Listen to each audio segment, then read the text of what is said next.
Contrails. Contrails.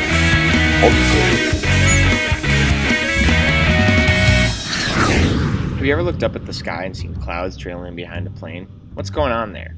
How does a plane make a cloud? You might think it's a complicated answer that has to do with airflow, wings, lift, but the real answer is simpler than you think, and something you're already familiar with. The clouds behind planes are called condensation trails, or contrails for short. But before we answer our cloud question, let's talk about saturation. It sounds fancy, but you're probably already familiar with saturation. Hitting the air all around is water vapor, tiny H2O molecules floating around. You can't see or feel them most of the time because they exist as a gas and not a liquid. Trying to see the water vapor in air is a bit like trying to see all the oxygen in air. Those molecules are just mixed around into what we call air. Now, if you get enough water molecules together, we say the air becomes saturated. That just means there can't be any more water vapor in the air.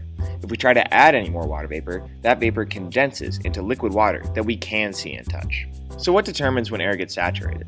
Well, we can think of the air like a big towel that holds water. If you put a little bit of water in the towel, it might get a little damp, but all that water is still trapped in the towel.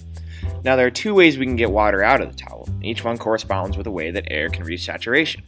One way we can get that water out of the towel is to wring out the towel. This is a little bit like cooling air down. You see, colder air can hold less water, and so it reaches saturation faster. But maybe a simpler way to get that water out is to just get more water on the towel. That's kind of like what's happening in the case of condensation trails behind a plane. Planes burn fuel through a process called combustion.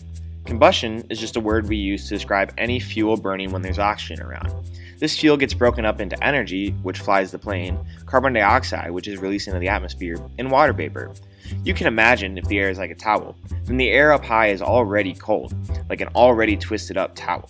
That air can't hold very much water vapor, so a little amount of water vapor created by burning airplane fuel makes the air reach its saturation point, and the water vapor condenses into the trails of clouds we can see. That's why they're called condensation trails.